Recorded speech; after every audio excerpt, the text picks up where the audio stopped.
Hello, my name is Matt Sparks from Linklaters, a global law firm, and today I'm going to talk to you about the corporate benefits of engaging with social enterprise. Linklaters is a corporate law firm. That means we deal with complex situations that our global, cross-border clients face. We have a vision and a purpose and a set of statements, like many businesses, that talk about really what sort of business we want to be. Some of the words there are quite interesting, quite relevant to what I want to talk to you about today. We talk about being entrepreneurial, we talk about new ideas, and we talk about doing the right thing. But those are just words. How do we turn that into reality, and how can our people and our clients and those around us see that we really mean it? At Linklaters, there are over 5,000 people, 400 partners who own the business, 30 offices, and I would say every single one of them has a different understanding of what responsible business really means. This can be jargon, it can be different parts of the firm. Quite frequently, it's a perception that it's really about volunteering, the donations we make to the local community, recycling, diversity. But actually, it's a lot more. It's about how we run our business, how we look after our people, how we undertake our work, and how we respond and respect and advise our clients. But there are many words out there. And we've struggled for many years to find a single understandable definition and framework for presenting what we understand to be a responsible business. So having looked for a number of years at how we might present our responsible business activity, we came upon, or rather they came upon us, the Sustainable Development Goals, the UN's SDGs. Now, these are 17 priorities set by the UN and ratified by the 193 members back in 2015. That set out a plan, a roadmap, and quite definitive and quite specific guidance on a sustainable and prosperous future for the planet and for us all. Now, the 17 goals are wide-ranging. They're broken down into a number of indicators and targets below that, but they present a very strong framework by which we were able to apply not just our pro bono and community investment and CSR activities, but also a lot of what we do as a core business. And suddenly a lot of our core business became responsible, and our people began, and still do, understand in a different way what being a responsible business really means. So the SDGs present us with a terrific framework in which to talk about our activities as being a responsible business. But how does that relate to social enterprise? Well, of course, social enterprise cuts across quite evidently a number of the goals, not least decent work as a starting point. And then many enterprises cover many of the goals across the board in their specific activity, particularly in the particular challenges that they're looking to address. As well as being a very helpful way for us to address multiple goals, social enterprise also brings social good into the mainstream of our business. It means we can very ably demonstrate that not only is responsible business sort of the icing on the cake, the bit we do to demonstrate that we are wanting to be a good citizen to the world around us, but it shows that we're intelligently looking for ways in which we can incorporate good, sound social business into the sort of business and the operations of our own organisation. What's particularly interesting and particularly motivating is how our own people are enthused and motivated and proud of the fact that we are imaginatively looking at ways to draw in social benefit in quite surprising places across the network and across our supply chain. And similarly, very helpfully, many of our clients, including many of our larger clients, are thinking the same thing and are looking to us and expecting us to be engaged in this sort of creative, intelligent engagement with social enterprise, which properly brings it into the fold of the business rather than seeing it simply as a part of our CSR program. So what have we done to date? Well, to begin with, we've looked across the board at what sort of contracts, what sort of supplies could suit a social enterprise provider. That's not as easy as it sounds. We're a big organisation, 30 locations. We have somewhere between 3,000 and 5,000 different suppliers, most of them very small. So it's quite a large, challenging job in the first instance. The most obvious way to do that, clearly, is to look at either the larger accounts that we have, or conversely, look at some of the social enterprise suppliers that are out there and are already being used by other corporates and see how we might bring them in. And that is what we've ended up doing. But But of course, the starting point for a lot of it, and particularly relevant maybe for many people watching these films, is really trying to get across an understanding of what social enterprise really means. It's a misunderstood term. It's not well understood by many people in business. So that articulation, that definition of what social enterprise really wants to get across is something we've been at pains to present to our people in order to get them to a position where they begin to think about how social enterprise can be brought into our supply chain. One of the ways we've done that is to sign up to the Buy Social initiative, wanting to see businesses invest £1 billion in social enterprise by 2020.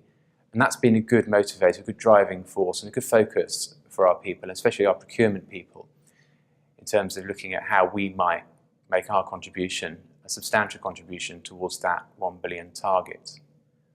Now, we've had some fairly quick successes with some well-known social enterprises within the corporate space in the UK.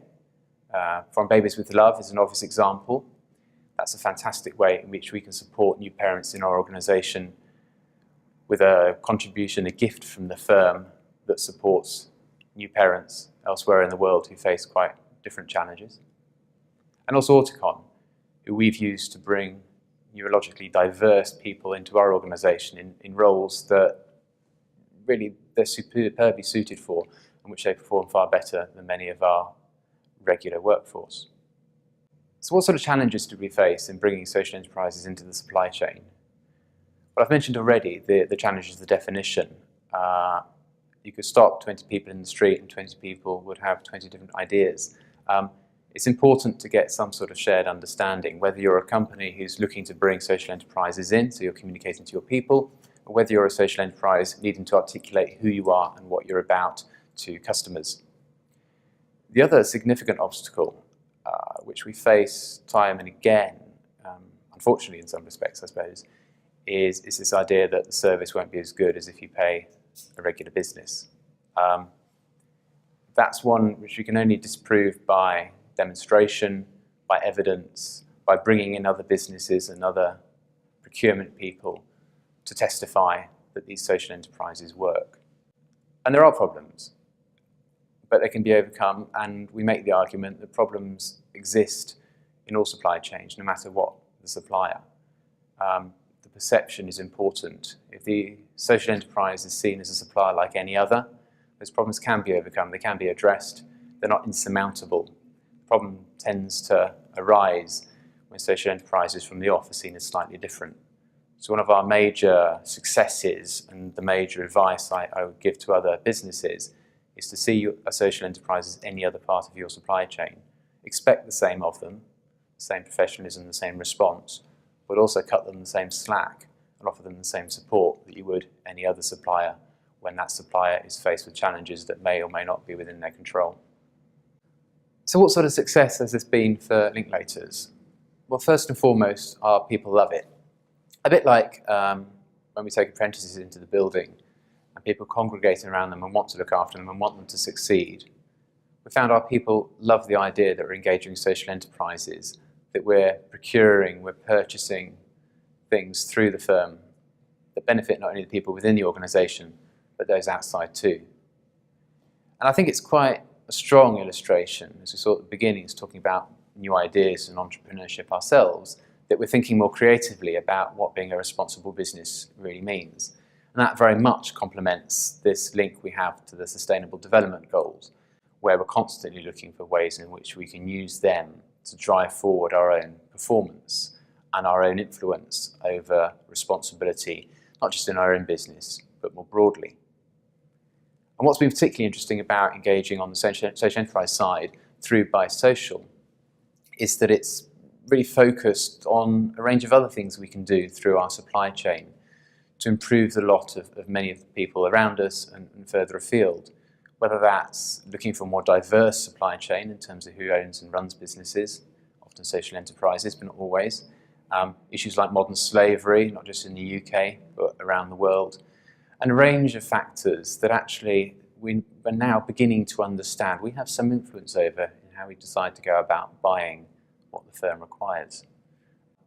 And I suppose the best evidence of the success is films like this, where we are inspired and motivated to tell the story and to share the story, and to pass it on, because it's such a straightforward, in retrospect, and potentially differentiating way for us to demonstrate that we're thinking throughout our organisation how we can best support the world around us, not through a CR programme, nothing wrong with that, and that remains important to us, but through the mainstream and the core of the operations of our business.